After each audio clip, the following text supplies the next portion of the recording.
Okay, so Aquarius Sun, Aquarius rising.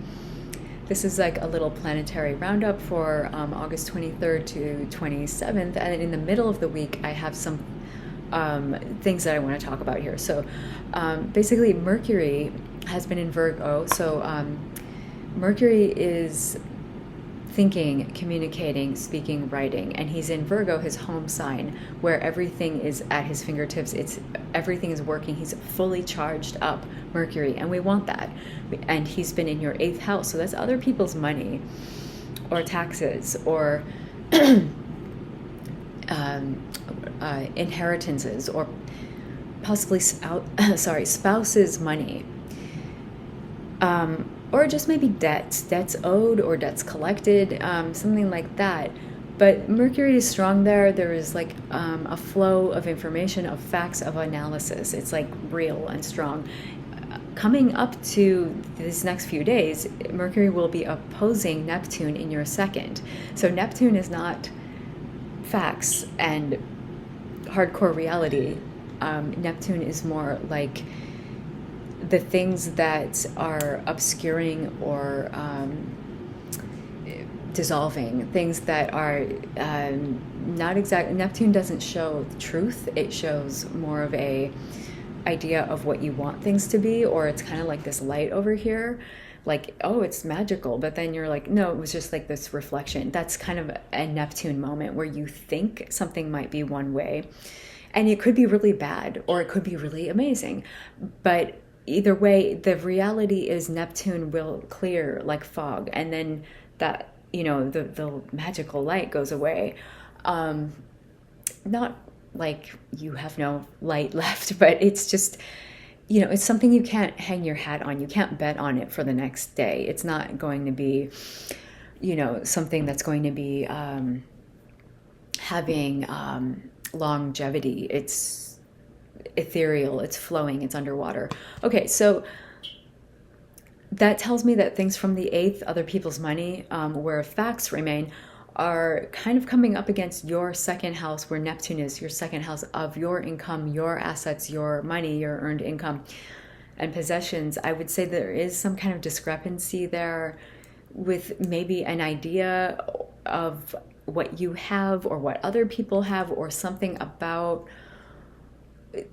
I don't know, potential with money or with other people's money.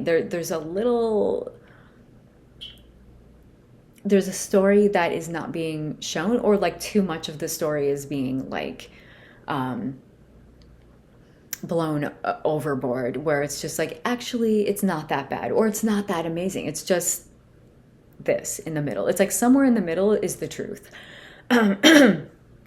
Now with that, Mercury, Neptune, you can do good things with that. Like Mercury, Neptune together in a good way would be creating something beautiful, ethereal, poetic, dance, film, something that's underwater or romantic. Any kind of creation of any kind of source, kind of item like that is kind of highlighted and encouraged. Like Mercury, Neptune, that's the best you're going to get with Mercury, Neptune. It's like beautiful, flowery words and uplifting kind of spiritual, maybe visions. It could also be very psychic in a way here. Things that are not really hardcore facts, like coming to you in some way, like dreams. But it's not a time to like say, I'm going to buy the house. It's just, don't do it right now, because like wait a little bit and wait to see how the chips kind of fall once the fog lifts. But this kind of ties in because like Mercury is still in your 8th house then, as it moves into a trine with Pluto in Capricorn a few days later. So the trine is good, it's supportive, it's expansion, and it's like, let's work together and do something. Pluto, though, is not about just like, let's have fun. Pluto is more like, let's get down to the bedrock, psychological underpinnings of why this is happening or why you feel this certain way.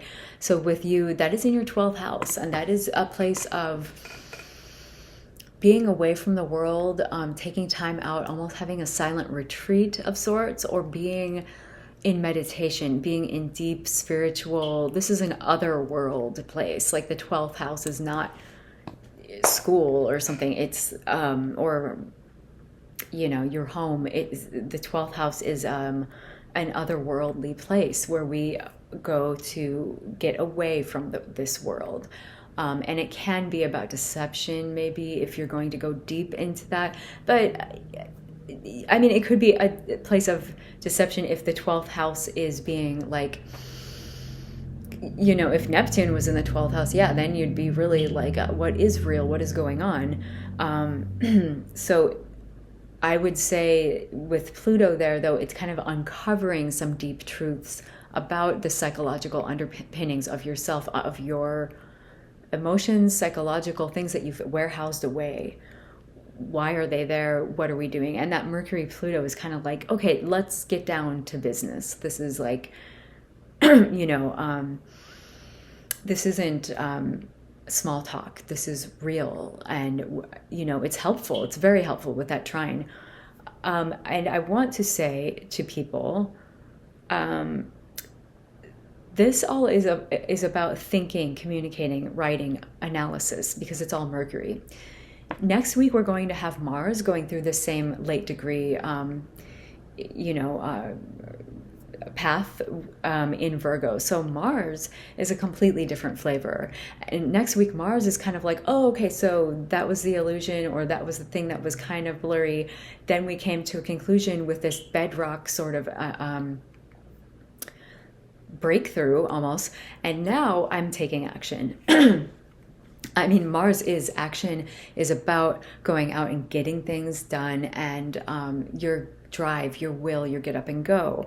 So I would pay attention to what is happening now, because next week it's going to be like an echo of what has happened this week, but in a more active and more dynamic way. Whereas right now we're thinking and we're going, okay, interesting. But next week is the action. So that is what I have for you. Yeah, that is what I have for you, Aquarius rising, Aquarius sun, and I will be back next week with more. Thank you.